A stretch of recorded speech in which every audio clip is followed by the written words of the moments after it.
Hi Priyanka, how are you? Hi Prasanna. I'm doing good. How are you? Yeah, I'm doing good. It seems like you recently onboarded to the campus. How was the experience over there? I did. I'm in the campus hostel right now. That's my hostel room entrance over there. So yes, we recently onboarded to the campus, and IIM Udaipur has this entire onboarding process in place, which is really smooth. I came to the campus last weekend, and we're in isolation for 1 week, 7 days. So I'm about to complete the 7 days of isolation in this room. I'll get another RT-PCR done, and then we'll be able to, step out and move around in the campus. And we'll all be here. Everyone here is getting quarantined for 7 days wherever they're coming from. Then while we're here in isolation, we're getting meals 3 times, 4 times a day delivered to the hostel gates, and we've got all facilities here inside the room. So, and our classes, they're continuing as earlier in virtual mode right now. So it's going great. Really enjoying it. A very smooth process that we've had so far.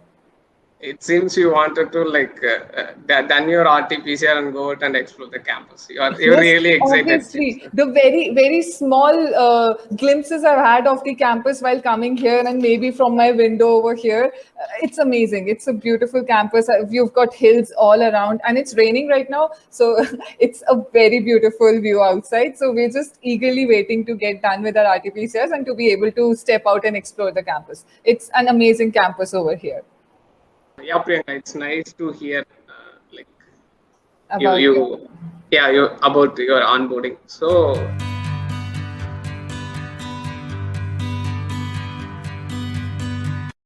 let me go to the question first. It's like, Sure. how's the learning in the virtual medium so far?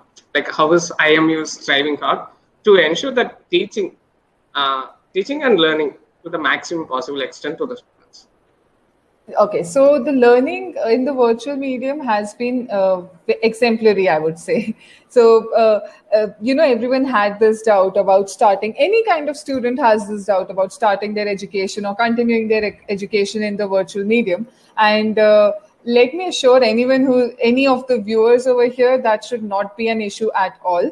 IMU specifically has an amazing technology team back, a good technology infrastructure. The classes, they stream seamlessly. All the classes we have online so far. For the past 2 months, we've been having online sessions, online classes, and in fact, I would say that these are in some ways better than offline classes. Like, suppose you're not in a hurry to note down everything before the professor maybe cleans the whiteboard in front of you, because right now you have a digital whiteboard which is infinite. Okay, so the professors share those whiteboard. Anything that they had noted down during the class, they share it with you over email once the lecture is over. Similarly, you have the entire class recording available with you. So in case you're not listening, you don't pay attention in the class, you can always go back to the recordings, or maybe during exams, you need to revisit what the professor was teaching. You can go back to the recordings and just watch it all over again, which was not possible when we had offline classes. And also, I think to compensate for, this aspect of online learning, where we know that, we're missing the offline part and it won't be as good. Everyone, the teachers, the students, everyone is putting in extra efforts to actually, listen in and be more attentive. And even the faculty has pointed this out, that it seems to be a more efficient learning that is happening via the virtual mode. So that is very good. And I would say the faculty, I would really praise the faculty a lot. All of our teachers, our lecturers, they're putting in so much efforts to teach us via online mode. Many of them are not so, handy with the technical equipments and with screen sharing and writing on the whiteboard. But be it if they are on campus, off campus, anytime they have even a small glitch during the lecture, they can easily connect with the IT team that IMU has, and it gets corrected within a span of maybe 1 or 2 minutes. So really, it's all seamless streaming of those lectures, and it's a very good learning that we're having so far. Yeah, it seems like the fear of missing out is working very well between the lecture professors and the students. Like, they don't want to miss the opportunity of the online learning, but they want to make it use of effectively and efficiently. Absolutely. So I think that's working very well. Usually the former works in the sales and marketing only, but here it is completely. Surprisingly, it's an education and study. Education domain. Yeah, it's very surprising. True.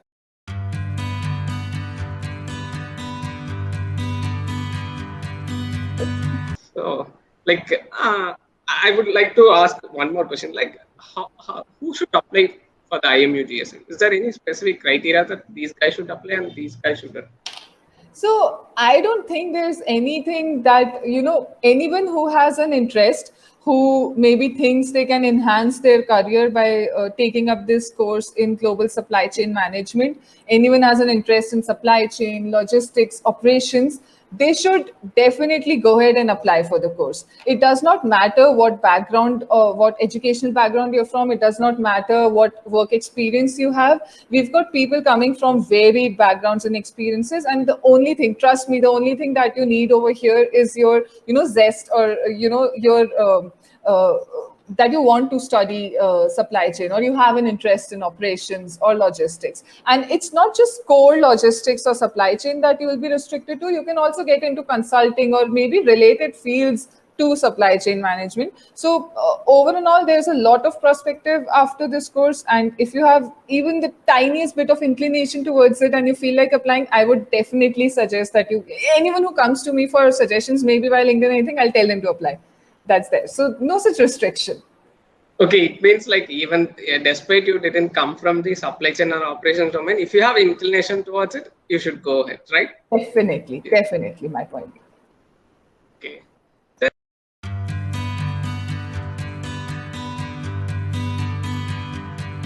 Like people talk a lot about batch diversity. So I need to ask that question, like, is it really worth on adding value to your learning process, and how is the batch diversity in IIM GSCM? Okay, so I was about to just mention the answer that I need to give for this. This would have gone in the previous one also. This will help in the previous question as well. So I think the batch profile, the varied backgrounds that, like I was talking about, that's coming from, it's really adding to the learning process. We've got people from different backgrounds and hence a very different set of thought processes, of different perspectives and approaches to problems. So that just brings in a lot of diversity, and it enhances the quality of the discussions that we're having in class. So, so see, this course, Global Supply Chain Management, GSCM, it has, everyone over here has a minimum 3 years of work experience. Now, they could be from maybe a commerce background, they're from humanities, from the engineering background, or they've got work experience 3 years or more, maybe more years of work experience. Say we've got people from production floor, from operations, we've got people from core IT background, from technology consulting, we've got people who had been working in business, who were in logistics, and many of these people were team leads back there, okay? So all of these people, they've worked in varied backgrounds, they've worked in varied roles, and they were team leads, or maybe they were engineers, support engineers, or maybe consultants here and there, business people. So when you're working in a particular domain, your thought process aligns to that domain. So over here, when you've got all of them together and we're working on group assignments, we're having our lecture and we have an open discussion amongst the entire batch of about 40 people. So you get so many different kinds of inputs, so many different perspectives from every person, that it broadens your horizon, okay? You start to look at a problem from so many different angles that it really enriches the learning process, I would say. So batch diversity, like I'm saying, is a very varied diversity that we have, and it has definitely been positive in adding value to the learning process.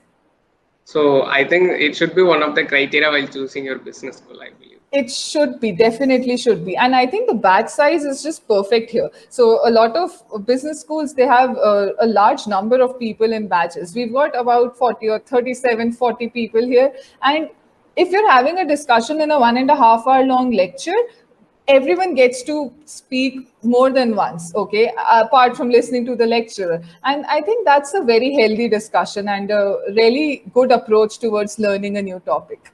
So yeah, everyone will get definitely an opportunity to speak their own opinion. Everyone listens to everyone here. Yeah, that sounds really great. Like, because many people will definitely won't get opportunity to express their views on the particular case discussion. And you don't get involved unless you're speaking and you're discussing. Until then, you're just passively listening to it. But once you start entering into the discussion, you speak up, you're an active listener, you're actually taking part in the discussion, you register more things with you. and just people giving their different people draw from their experiences from their previous occupations or maybe from their educational backgrounds. So that ignites an interest in everyone's minds. They get to listen to something different from what they've been doing. So that naturally just makes the class even more interesting for everyone. Yeah, and also I feel like that ingredient of 3 years work ex, diverse background, and also the learning experience at the IIM GSCM, it's a completely like a full package. It's completely full package. It's anyone don't want to miss if they want to pursue their career in supply chain and operations. Yes, agreed. Totally agreed. Anyone who has even the tiniest bit of inclination towards this domain, I would definitely suggest this program. Yeah. Okay, Priyanka. I think definitely like I would like to take the next interview in the offline one. Probably we will meet sure, soon. We'll meet. Yeah. We're all, the few of us who reached campus, we're just waiting for everyone else in our batch to reach, and we're just going to, meet everyone, and it'll be a gala time we'll have. Sure, we'll enjoy all that. Like we'll keep that memories cherished forever in the lifetime. Exactly. Yeah. Make plans to just onboard as soon as possible.